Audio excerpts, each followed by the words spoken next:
welcome. It's good to be with you today. Thank you for being here. Happy Thanksgiving wherever you are, whatever country or home you're in, or maybe you're just driving or walking. Thank you for being here. And it's really good to be home. I've been off and on. I've been gone for a few weeks working on a big construction project. It was really big for me. It's sort of a coming out of retirement for one project, and it was pretty big. And I'm happy to be back. And it's also in the beginning of winter, so it was. Oh my God! I finished up the project yesterday. It was about 23 degrees with the wind chill. It felt like it was 10 or less. It was so cold. And I was happy. I'm so happy to be in a warm house. That's done. I didn't get to hook up with Amy Habel. We were supposed to have coffee and it got late and I lost, we lost the daylight. So I didn't get to have coffee with Amy Habel. But I'm here. I've got my feet back on the ground, and I've been a little bit over kind of more focused on that project than like the book study and meetings that I was supposed to have online and other responsibilities. Sorry if you were one of those casualties, but I'm back now, and I'll appreciate those of you that provided your dates and times or different things so that we can finish this book study in January. I have all of your emails. I'll put that together and put the list together for the rest of the schedule, so we're not kind of haphazardly showing up. I didn't have internet about 30 minutes ago, so I was looking for backup to show up to be able to open the room. So my daughter showed up, and she was going to open the room for Jenny and Jenny. And I also had two Jennies on the roster for today because of my focus on that project. I wasn't really as focused as I have been. And it is what it is. I'm happy to have Jenny Beal as co-host today. And she just drove, I don't know how far she drove, but she just showed up last minute at my request. Thank you, Jenny, for being our co-host today. You're very welcome, Bill. Lovely to see everyone. And we only have a few, and we have 38 people. We'll probably end up with 50 or 60 before we finish, but we are so close to the end. Do you see how thin that is? Look how thin. That's all we have left of this book. And it still has some really good content in it. And some of it's like Jenny was, we were in the green room before we opened up the room, and I was talking about some of this stuff is way over my head. And it's like, how do you know all of this stuff? How did Atmananda know all of this stuff? I mean, he was a policeman, but this is professor stuff. This is Dan Bisgard stuff. And Jenny was sharing that with me. Maybe you would share with us how Atmananda came about being this kind of a scholarly guru teacher. Yes, so he's an acharya, and an acharya is a special kind of teacher who has the ability, because of his understanding and his learning, to be able to take a very wide range of different people to their true nature. So first of all, he had a guru, and his guru took him primarily through the path of jnana, which is the path that is explained in these books. But he also at the same time was training him in the path of bhakti, which is devotion, and also in yoga, which is action, karma yoga. So, so from a spiritual path point of view, he got all three paths from his guru. But prior to that, in his family, he was brought up with all of the different Indian philosophies, and there are five main Indian philosophies. Only one of them is non-dual. The rest are all dualistic. They're all different. They're all slightly contradict each other. They're all encompassed in the various Upanishads and other spiritual literature. Um, but it's important for any teacher in India who becomes an acharya to know all of those. But then, in addition to that, he needs to have also at least some background in Christianity and in the Muslim religion and in Buddhism, and so he's got all of that, and I think some of that was later studies after he left school, and he went to college, and some of the Indian stuff and some of the other religions he probably picked up from there. So he's able to attract quite a wide range of people, and that's why some of his answers refer very specifically to the background of the person he's talking to. And so he's talking to each person in their own language so that they have a pathway which makes sense to them, which is not too big a jump, in other words. But of course, that means that some of those answers are not really relevant to us because we're not coming from that background. I think most of us are not coming from an Indian background, so anything from those other Indian, the dualistic Indian philosophies is not really going to be too relevant to us. Right, right. I mean, we're going to come across one that has like, there's five different names of things that are so, I mean, it's like, it's not, it's just unnecessary to have all that information floating around. And I'm just going to put a pause there and go back to just a kind of a side question for you, Jenny. Jenny, how do you know all of this? Well, you see, I studied the Shankaracharya's teaching, which was leading to non-duality. Most of it wasn't non-duality because it was a progressive path. And that progressive path, so the Shankaracharya, he was an acharya, it's Shankaracharya, so he was an acharya. So he also um, knew all the same things that Atmananda knew. And so all of us who were studying there, and that was sort of that's more than 30 years, we became very familiar with all the different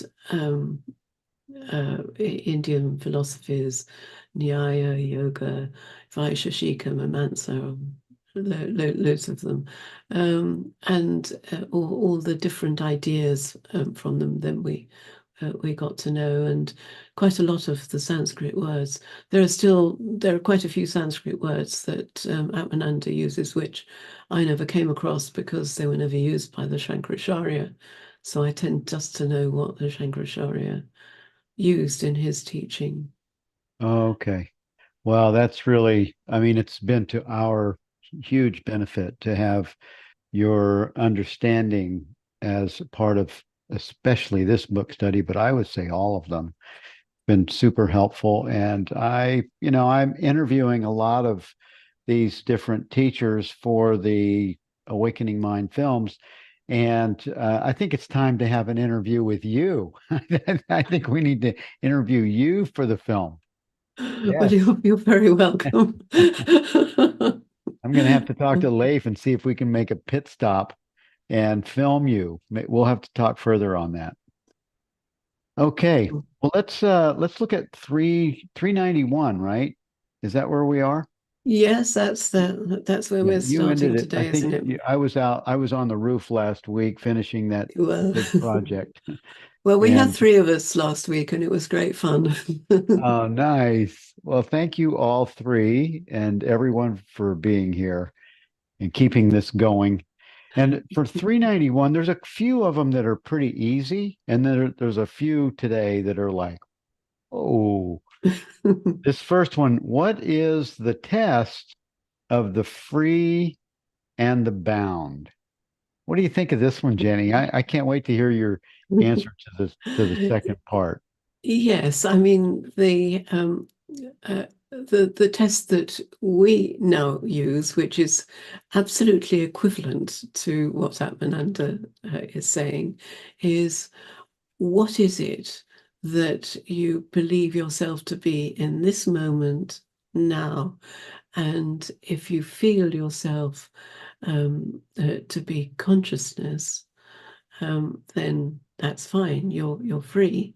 But if you feel yourself to be a body mind, then you're bound. So that's what's described in the Indian philosophies as ignorance. So ignorance is not stupidity. It's not lack of education. It's ignoring what your true nature really is. Yeah, I have to admit, it took me three times before I felt certain about the answer to the second one. I had to read it and and read it again, and I'd go back to read the top one again, and I read the bottom one, and trying to figure out where I am. Yeah, but the way you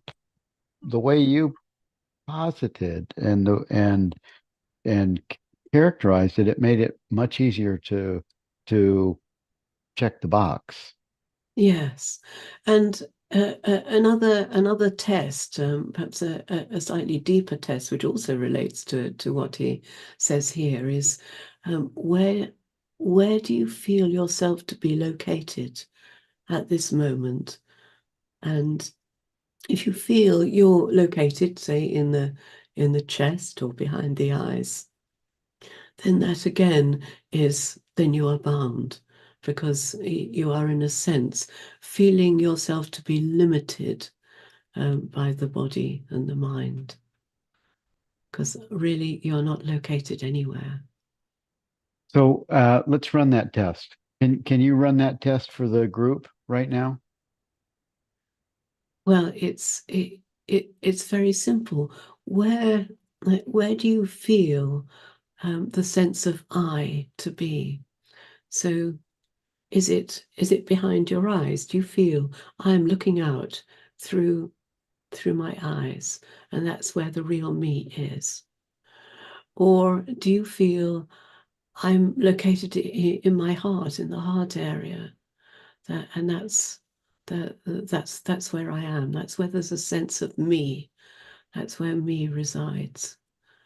And those are the two main areas. Sometimes people feel the throat, and sometimes people feel the stomach, but mostly people feel behind the eyes or in the heart.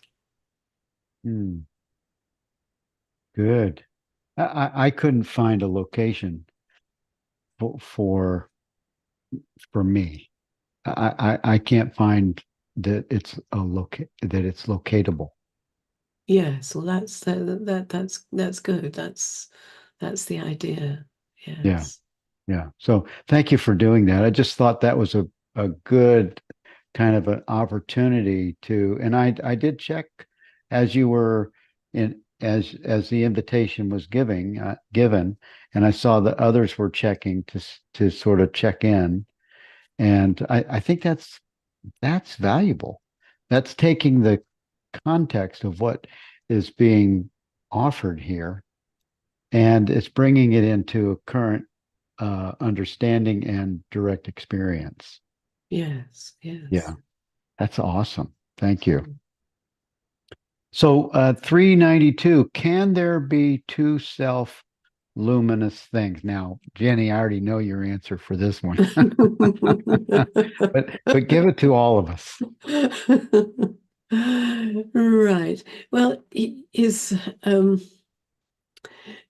using the word luminous and self-luminous, obviously not in the scientific sense. Here, he's really talking about the light of pure consciousness, the light of pure knowing. And he's saying that really there is only one, because its luminosity is its very nature, and if there were two, then well, really, one would be illumining the other. But then he takes the opposite point of view and he says, well, another definition of is that self-luminous is that which illumines everything else, including all the other things which might claim to be self-luminous. So if you accept that one thing, then that one thing is the ultimate thing that's self-luminous. But Yeah, this really, it's not a watertight argument. It's more of a feeling argument that you feel that luminosity in the sense of consciousness or awareness. You feel that there is just there is just one. There cannot be more than one, because how would you separate them? right, right. And it's not really even a feeling though, is it? It's a knowing, intuitive. So it's It's not a yes, it's an intuitive yeah, sense. Yeah, yes, it's not an emotional feeling. It's an intuitive sense. right. Yeah. Yeah.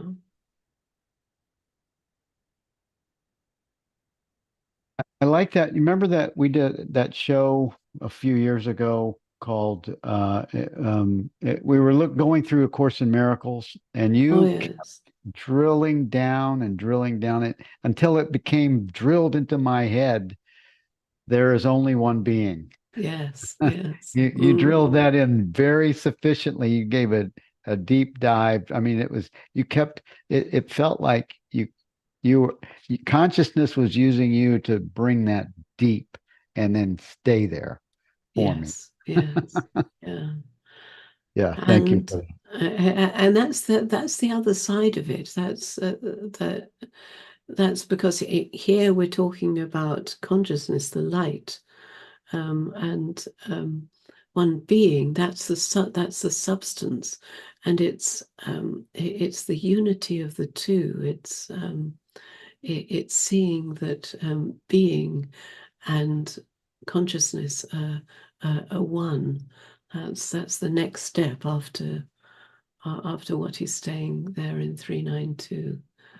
It's okay. being So and knowing are one, being and consciousness are one. are you making a distinction between light and being? Yes, and consciousness, light relates really to consciousness or awareness. Okay. And I am that which is aware of my experience. So therefore, uh, I'm consciousness, in other words. But Okay. So then there's a the other side of that is there is being, and being that's a sort of looking outwards. What is this world? What is this body? And what is this mind?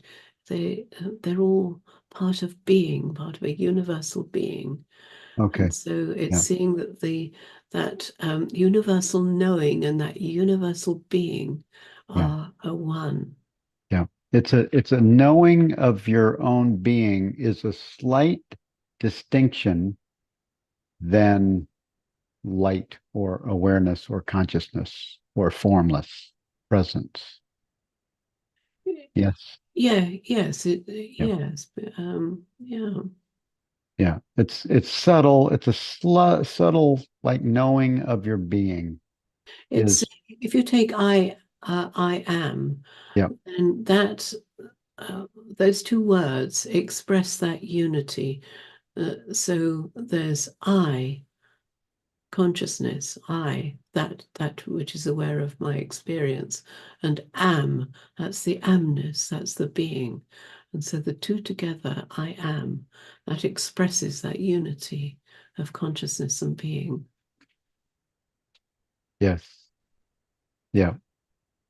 That's so good. So it's just tight. Yeah, yeah. Yeah. Yeah. Thank you for that. Oh, this is good. I love this one. I have a Shiva thing, and I also have one of these. This guy is also called the Destroyer, right? Right. Yeah, Ganesha. Ganesh, yes. Yeah, Ganesh. Mm. I make him Mexican. I call him Ganesha, but it's Ganesh, right? How is Shiva called the Destroyer? Yeah, so he's equating um, higher reason with Shiva, which is a little bit unusual. Normally, Shiva is sort of contrasted with Shakti. Shiva is everything. So it depends which Indian philosophy you're following at this point.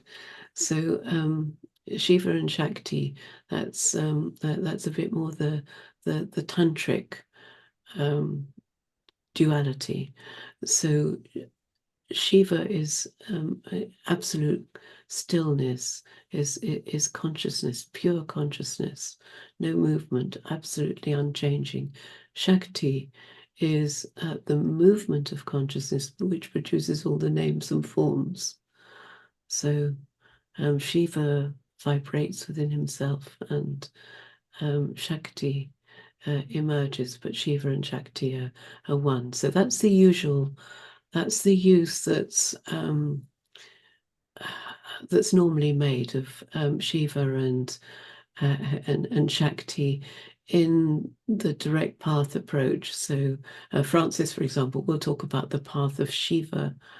So there's the path of the energies, which will come from Shakti, and they lead to the path of Shiva, which is just abiding as pure presence, as yourself. Oh, okay. Utter stillness, uh, no movement. But here he's using Shiva in a different way to refer to higher reason, and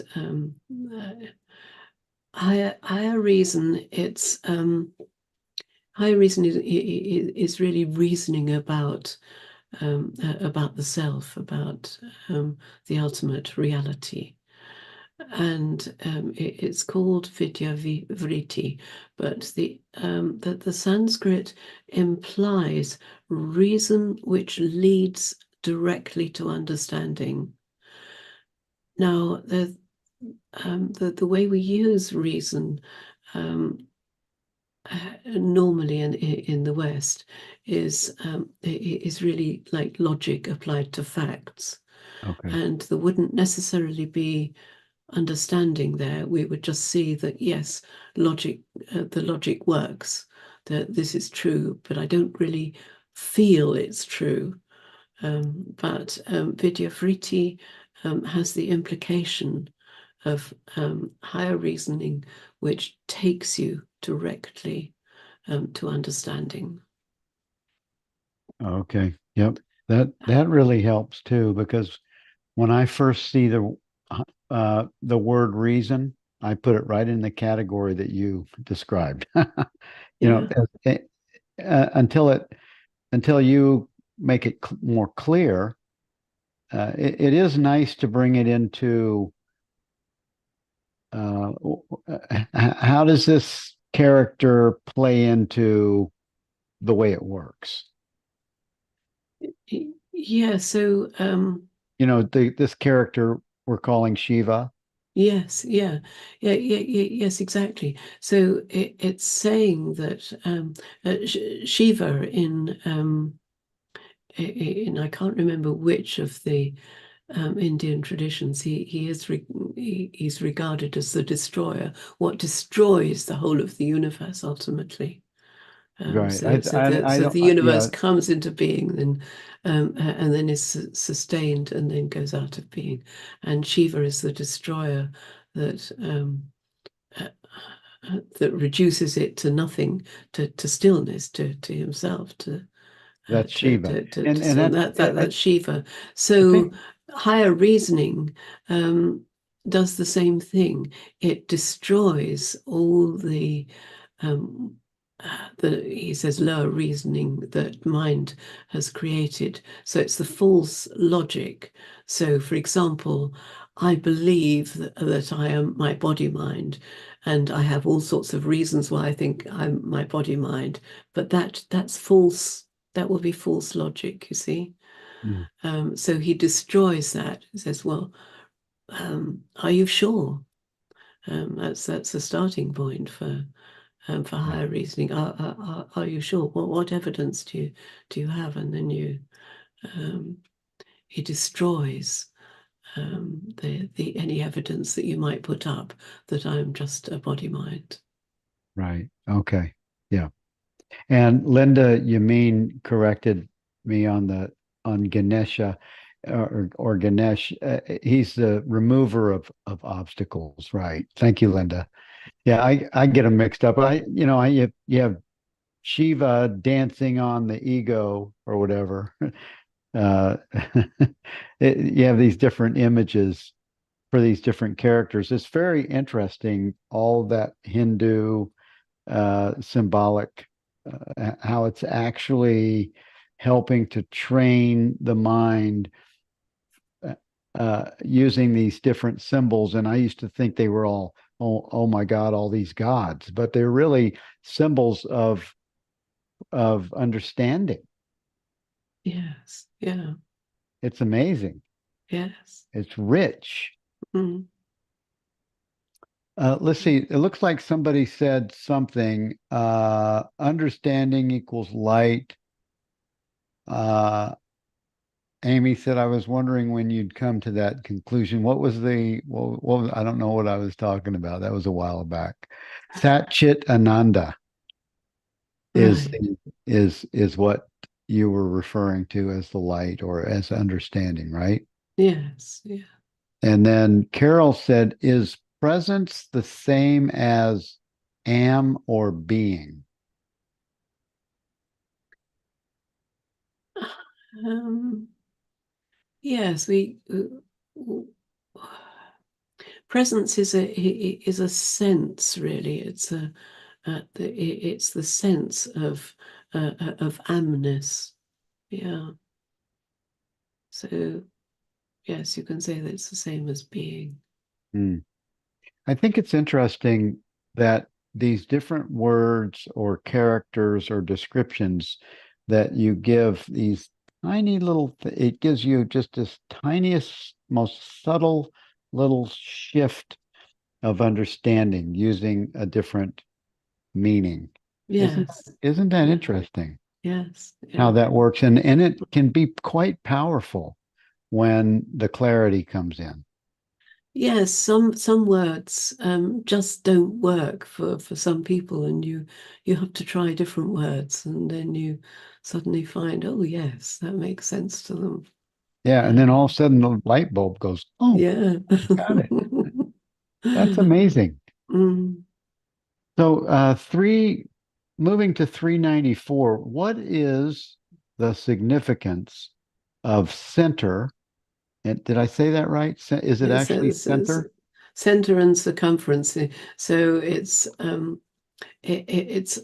referencing the circle in an esoteric sense, really. What's what's very beautiful is that this has a lovely parallel in science and the origin of the universe. Sometimes when people think about the Big Bang, they think of it as starting at a particular point. But if you actually go into the scientific theory of the Big Bang, you find that starting point is absolutely everywhere in the universe. It's not at a particular place, and it's very similar to what he's saying here, that the center um, in its kind of metaphorical meaning. It has no dimension or magnitude, but the circumference. So, well, something that goes round the center. Well, that has a radius, so it's got a dimension, um, and it's it gives it form because now you know that it's a circle and not a square or a triangle or some other geometric figure. So it's whereas the center, if you just have a center, you don't know what figure might be around of it. So many different figures So it's infinite. could all have the same center. And And in and many different dimensions, you could have a cube, for example, or a sphere. You wouldn't need to just have a circle. mhm, So center has this much, um, much less. It is not bound to any particular form. It's really what he's saying. right. I like in this this second paragraph, in the spiritual realm, the sense of body and or mind stands for the circumference, and the real I principle for the center. To visualize the center, the I principle, you have only to transcend the ideas of body or mind. Then the I principle, being there already, self luminous, stands visualized without any further effort. Yes, so he's saying the body and mind. That that has name and form. So that's something that's manifest, like the circumference of the circle, but the center is the center of everything. Hmm. Yeah, So you have to transcend name and form to reach the center. right. And he describes the use of effort. Therefore, if you succeed in visualizing any one point anywhere in the circumference, it is as good as reaching the center everywhere. The effort should not be to reach the center, but to know the center first, and then to know that you are that. Yes, so you know that you are that, and then you can visualize a point on the circumference, and you still know that you are the center and not the limited form of the body mind. Hmm. That's almost kind of like what you were describing in that little experiment that we did, where where you're looking through the eyes and you're identifying as a body mind. Yes, It yes, has a similar flavor of that. yes, a little bit. The center is everywhere. The center isn't in a Yeah. particular As place. soon as you locate it, you've identified time and space. Yes, yeah. Or body mind. Yeah. Yes. Very interesting. Can you bring a light to this use of the word apprehension in the last paragraph? Um, yes. Yes. Um, if you study matter from a scientific point of view, then you're perceiving it. So that's perception. But apprehension is comes from philosophy. It's understanding its reality, which is not the subject of science. The subject of science is just modeling phenomena and relates just to perception, but apprehension of the perception is the understanding the reality Okay. of the perception. So that relates to philosophy, or as he says, metaphysics. Okay. Yeah, apprehension. He uses apprehension and knowing as the same. Yes, understanding the reality of is perhaps the best way of Right. describing it. Okay. So science doesn't tell you the ultimate reality of anything, but philosophy, well, there are different philosophies give you different views on the ultimate reality of I see. everything. Right. Yeah. It says moving to 395. How is the mind the cause of both bondage and liberation? He, Yes. he kind of uses, it's almost like there's a small m and a big M. Well, I think what he's saying here is that you need to use the mind to take you beyond the mind. It says when the mind is introverted, when it looks when it looks inwards, it comes into touch with the absolute self. Um, it becomes surcharged with the aroma of Atma. It so in other words, it feels the perfume of the real self. But ultimately, you need to go beyond the mind. I don't know whether you remember from a very early book study, and Annika did this lovely drawing of a doorway in the back of her mind, Oh, and yeah. above the doorway was written the letters of I am. It's written I am. So, so the mind takes you so far. If you look inwards and you ask the question, what am I really? What is my real nature? What is my reality? Then that question will take you to that doorway. But just asking that question um, somehow gives you the perfume of the real I, gives you the flavor of the real I. Hmm. Yeah, I have an illustration of that. I'll bring next week. Her drawing, it was powerful. And you remember in the book study, was it Jean Klein? It I think was yes, yes, I think I it think might it have was the been. Jean Klein Mm, I Am, the I Am uh, yes, yeah. book that we studied years ago. I think we did that one twice, but Mm, she had that doorway.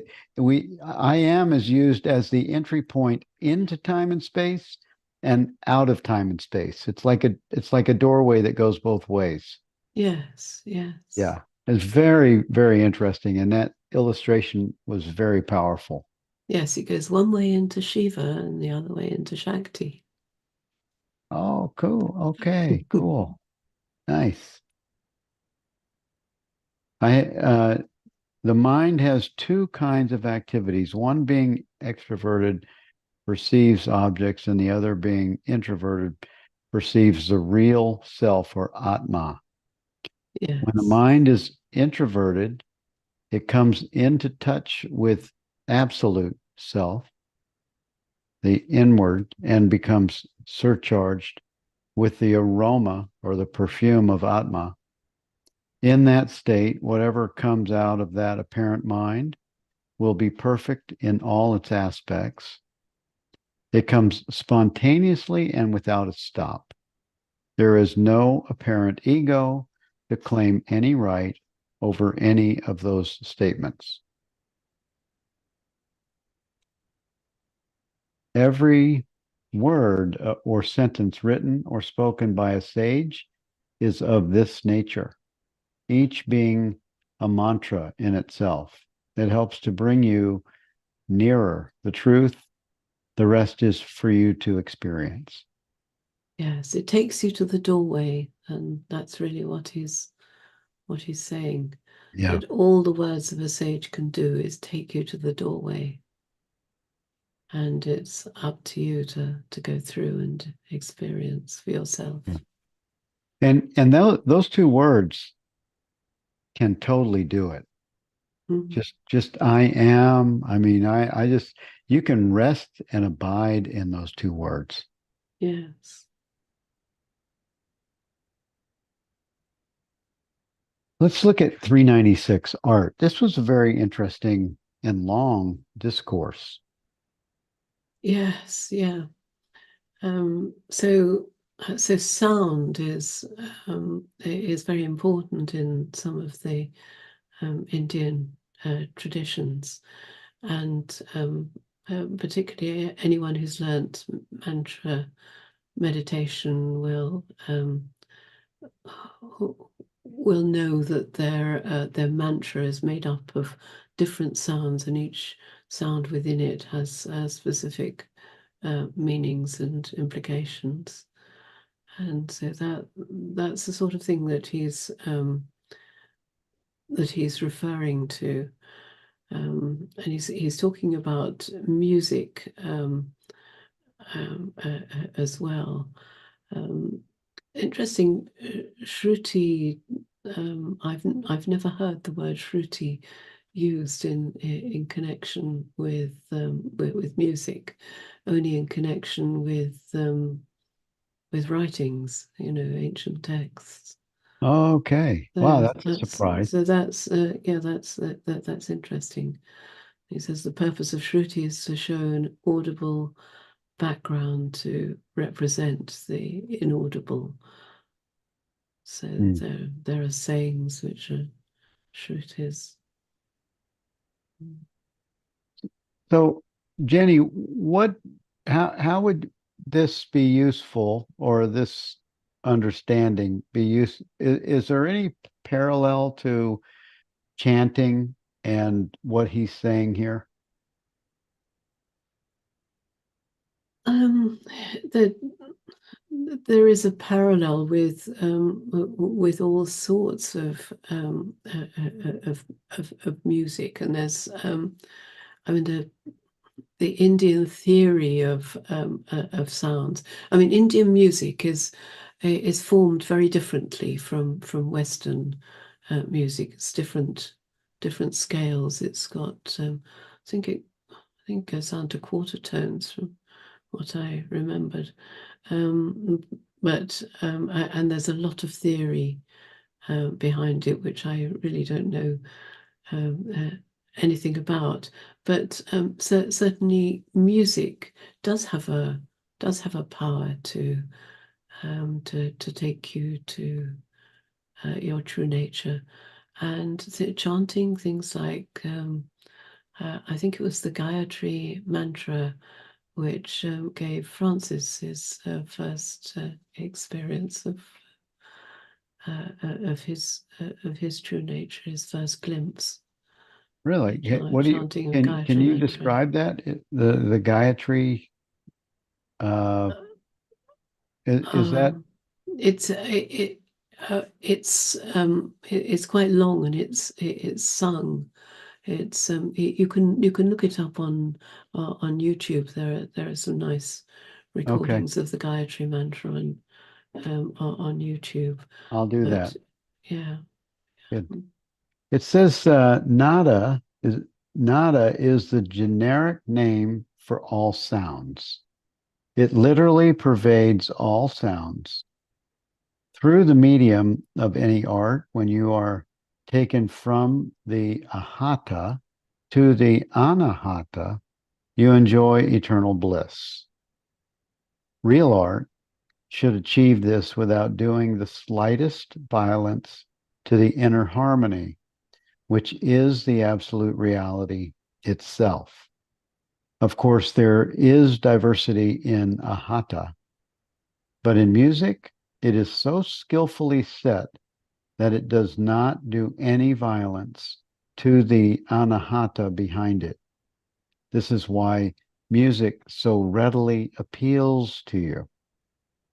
Through the form, direct your attention to the formless light, the ultimate, called Ali, fully, yes, Oli, and through audible sound, direct your attention to the soundless nada. These Oli and nada are the two terminating points when you approach the absolute through the two distinct paths of form and sound. yes. Well, to try and explain that, there was a famous pianist, and I can't remember which one it was now.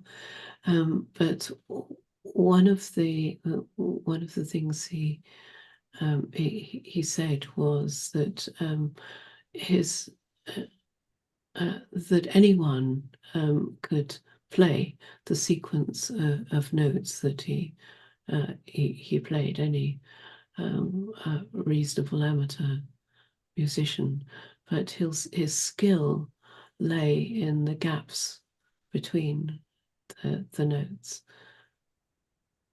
in the Mm, silence between the notes.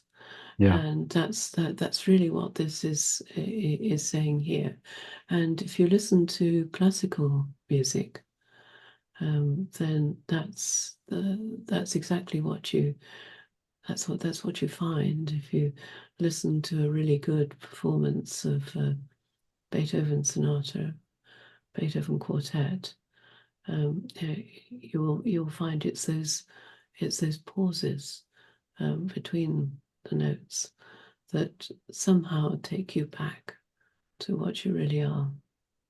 Mm, And that's really all he's saying here, I think. right. Wow. But And Amy wanted to say something. hey, She's got her hi, hand up. Amy. Come on down. Hey there. I just I love that, Jenny. So it's kind of what you just said, the silence between the notes. It's almost as if the notes and the silence together make their own music. The silence is actually part of the music itself. Yes, that's it's so important. If you when you go to a classical music concert, quite often you'll find people clapping almost immediately after it ends, and that's completely wrong, because the whole point of the music is that it arises from silence. Um, it develops, and then it falls back into silence at the end. And that silence at the end is an integral part of the music. Mm, it's beautiful. And the other thing I just wanted to know if you had heard of Francis's discussion about Picasso. Um, and I haven't I don't remember um, he that he that one. I don't think he's very keen on Picasso, from what I. It's not. It really generated so much discussion because and what drew me to that was Atmananda says real art should achieve this this this blissfulness without doing the slightest violence to the inner harmony that is the absolute reality itself. And that reminded me of Francis's discussion of Picasso, because he basically said Picasso was just not beautiful at all. That it was just artistic violence. And so I just and he got a lot of blowback, but I just wondered if you had any take on that. But obviously no, but it's something to maybe consider. I happen to agree with Francis about that, but I know there's a lot of room for discussion. Yes, it depends what you regard as being the purpose of art. And some people regard the purpose of art as being as a commentary on our life in the world. So you can have some quite horrific art, like the Scream. I couldn't hang that in my house. No. It would be so upsetting, but it has a purpose in that way. But it's not a spiritual purpose. It's it has a different purpose. So I think when he's talking about art, he's really talking about art, about whether it has a spiritual purpose or not. And there's a lot of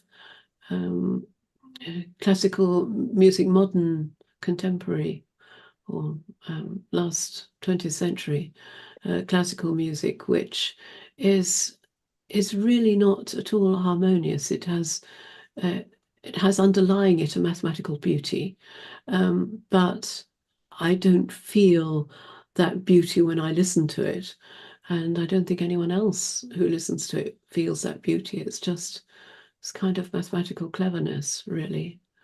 That's a really serial music. There's a lot of that. So it became, I think, certainly in the latter half of the 20th century, it became very common for art to take that turn towards something negative. So it's kind of a reflection of where the world is turning, of where consciousness is turning, as it's reflected by this world. But also, I think it's interesting that you just said that the mathematics might be beautiful, but the sound itself and what it generates is not. So that's a subject of another discussion, but I very much appreciate your perspective, Jenny. Thank you. Thank you. Jenny, do you remember when this just reminded me of a I think it was a podcast. You interviewed someone and we edited out the gaps. Oh, I remember that. Yes, that was Billy Doyle. Yes. You edited the gaps? They put them back. Yeah, right. But I thought or at least most of them back. the way you were just musing on the importance of the gaps, it reminds me of that edit that we did. So there wouldn't be such long gaps in the conversation. That's funny. And you were going, well, there's the beauty is in the silence of that gap when you were explaining why the gap needs to go back. Yes, the transmission was in the gap. Yeah, and that is the same with music. Yeah. Looking to 397, you see the reality alone. I thought this was pretty interesting, that statement, and how he explains it. Yes, he's saying that once you recognize that everything has all the objects of perception are unreal in the sense that they have only a dependent reality. Their reality is dependent on consciousness, so they don't have any real existence in the way that you perceive them. Then once you see that, then you are seeing reality alone, because you're seeing their reality. But it's the understanding of that which is important. Yeah. And so he then goes on to try and give you the understanding. What is the proof of an object? You say you see an object, but actually you see only form. Form is nothing but seeing. So you see only seeing, but did you really see seeing? And no, because seeing can never exist distinct and separate from you, consciousness. So you didn't see it at all. Therefore, no object exists. So he's so he's using the argument that all we know comes through the senses. Right. Right. And that doesn't prove the existence of objects as we see them.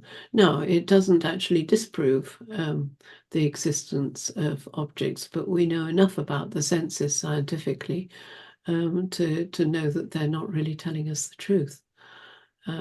So, yeah, we know that if there are any things out there, those things are certainly not as we see them.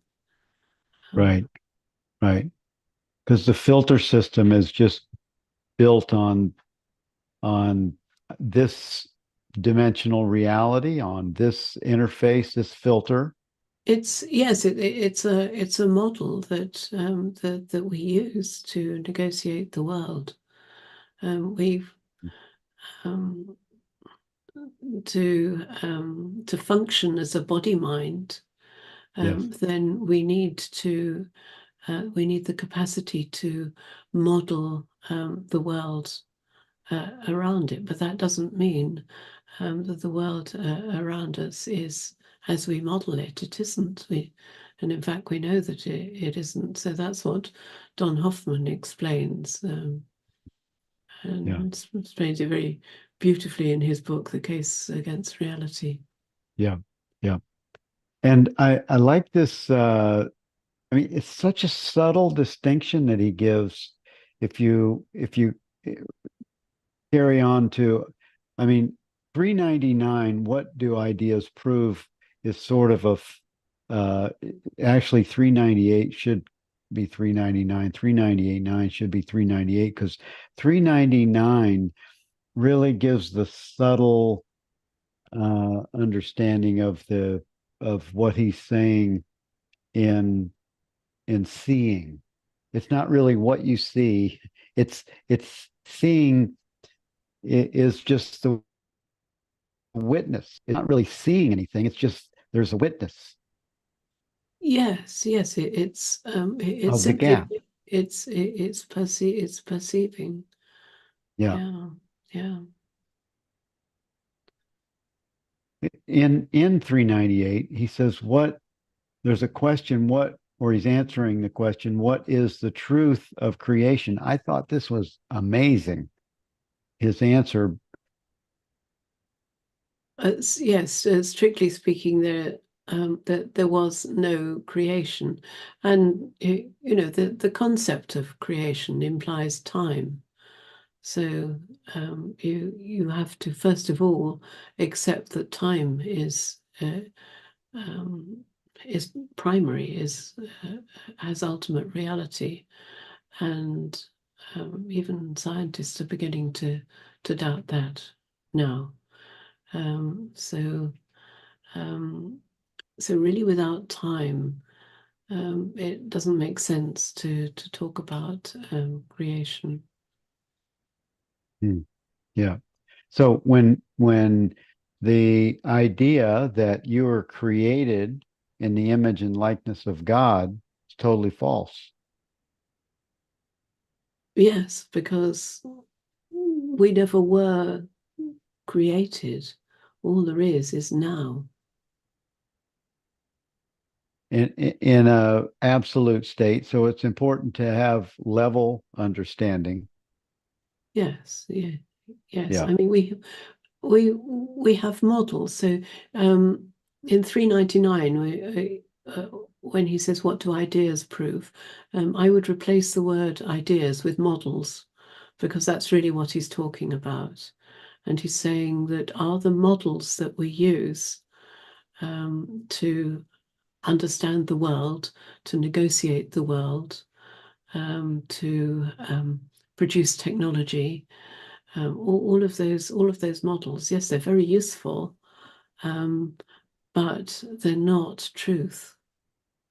So they're not, ultimately they're not reality. Yeah.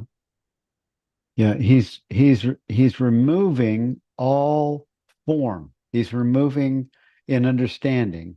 He's removing all objects, all time and space, all form, all matter. Yes, yes. To bring you to the changeless The and he, the ultimate reality. Yes. right, right.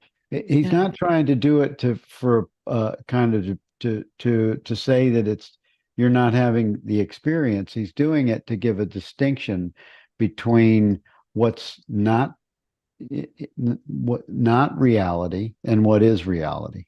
Exactly. Yes. And that's what the original Shankara said was one of the preconditions for understanding non-duality, is recognizing the difference between what is real and what is unreal. Right. Um, Yeah. Because when you use words like illusion, it's all illusion, it's Maya, it's almost it turns it into a concept that is it's misappropriated and it exactly. Experience is real experience, but it's not. The objects of experience are in themselves unreal. they can be helpful in the Yeah. way he's describing them. Yes. The models, which he calls ideas, are very helpful and very necessary, but they're not reality. Yeah. He says in this one paragraph that really points to all of it, as the holder, you must be changeless. That's you, me. As the holder, you must be changeless and hence distinct and separate from the ideas. Gradually, you will come to realize that ideas or models, as you said, only come and go upon the changeless self, and that ideas as such are unreal. Yes, yes. And it's good scientists recognize that, because they recognize that science is just one new model after another. Every advance in science is destroying part of a previous model, building on what has been previously modeled, but throwing away some of it and producing a new model. And they all know that ultimately you can never come to the end. You can never find a model which ultimately will describe our phenomenal experience. Right. Yeah. Yeah. Don Hoffman describes it as his job isn't to prove anything. His job is to always find out, uh, to investigate what he's missing. Yes. Yeah. Yeah. He doesn't ever try to prove anything, he says. Yes, exactly. Mm. So they at the top, the second half of this discourse at the top of page 197, he says, or I guess it starts at the bottom of 196. You might say remembrance proves past thoughts. I thought this was interesting, or objects, but remembrance itself is only an activity of the mind. It again proves only your role as a witness. So he keeps trying to get you to go back to that which is aware of the experience. Yes. Remembrance or memory doesn't prove time. That's something that's interesting to contemplate, because we think that it does, but it doesn't. Yeah, yeah. He says, otherwise, remembrance itself would be impossible, and you are the witness of the remembrance as well. Things are of two kinds: extrinsic or extraneous to you, and intrinsic in you.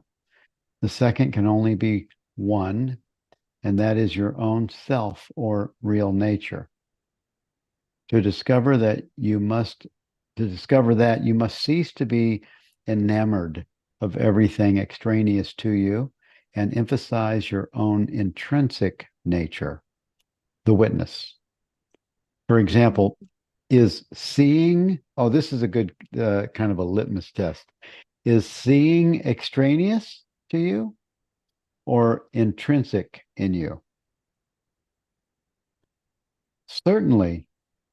So that's a kind of a question, and then you can investigate. Certainly extraneous, because you can very well continue even without seeing. Yes. So, in other words, consciousness doesn't need thoughts or perceptions to exist. That's very important, because that's the distinction between consciousness and mind.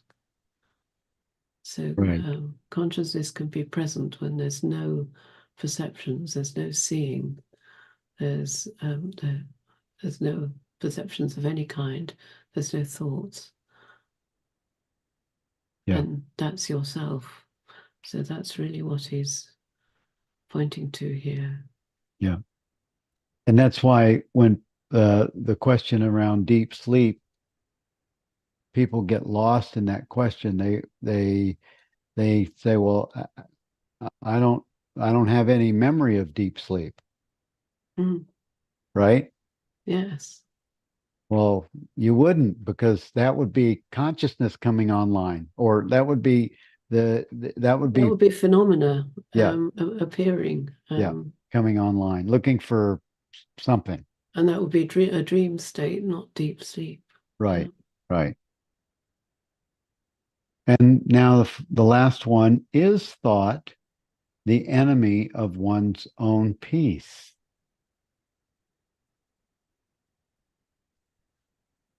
Yes, he's got an interesting example here. If a stranger falls ill, you do not usually feel sad, but if he's related to you in any way, you indeed do, because you relate yourself to him, at least in thought.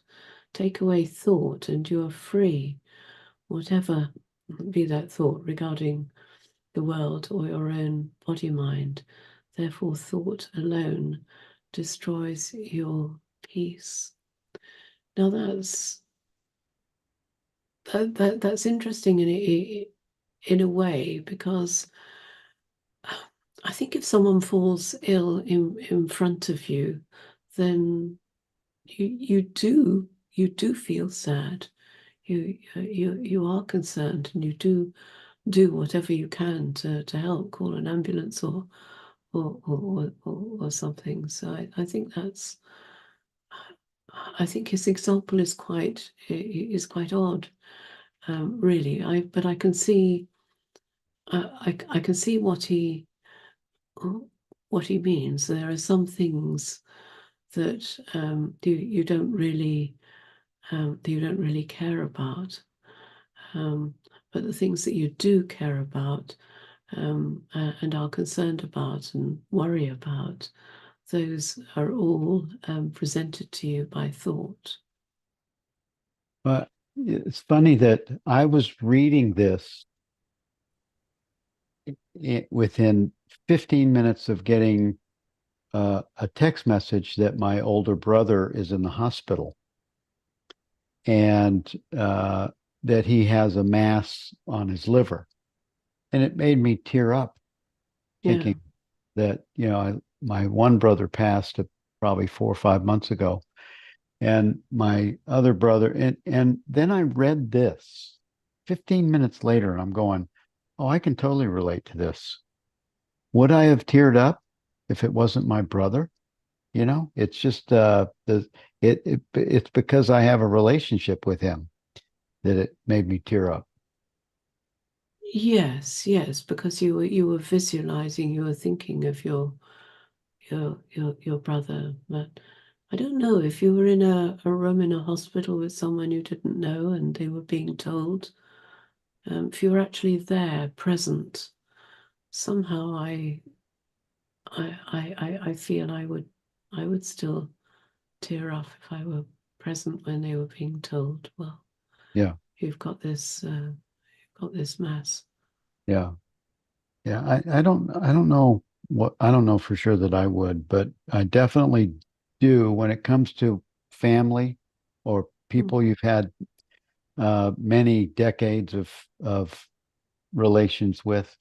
It just I don't know, hit me right. It's so funny. I'm going, oh, okay, I got that. Yeah, This real experience coming in. yeah, yeah. Yeah. Anyway, well, this was fun. Thank you, Jenny. Thank you for on the spot. Uh, and thank you, Richard, for getting you two here, whoever drove, if he drove. Appreciate that. Thank you all for participating in this discourse. We only have a few left, and they're still great, and they especially are great when they get a good background expert like yourself, Jenny. And everyone have a beautiful Thanksgiving tomorrow, wherever you are, and whatever you're going to do, celebrate and have fun with that. Are you celebrating Thanksgiving over there, Well, Jenny? we don't really celebrate it here. We celebrate Christmas much more in Yeah, England, yeah. and then in Scotland they celebrate New Year. Oh, okay, yeah, yeah, yeah, yeah. I remember I was living at a Muji ashram at his place in Portugal during Thanksgiving, maybe a dozen years ago, and it was a non-event. I'm Yeah. going, Thanksgiving, and nobody's even recognizing no turkeys, none of that stuff. It's an American thing. Yes. Yeah. Well, you Americans have an awesome Thanksgiving, and Europeans, you guys have an awesome Thanksgiving. I'm thankful that you're included in my world. That's what I'm really thankful for, that we can shout across the big pond and other continents and countries and time. I mean, space has no barrier to us being able to connect with Yes. you. And thank you all for this awesome Atmananda book study, and been a beautiful time for me. Have an awesome weekend, Thanksgiving weekend, and I'll see you all next week. Thank you, Bill.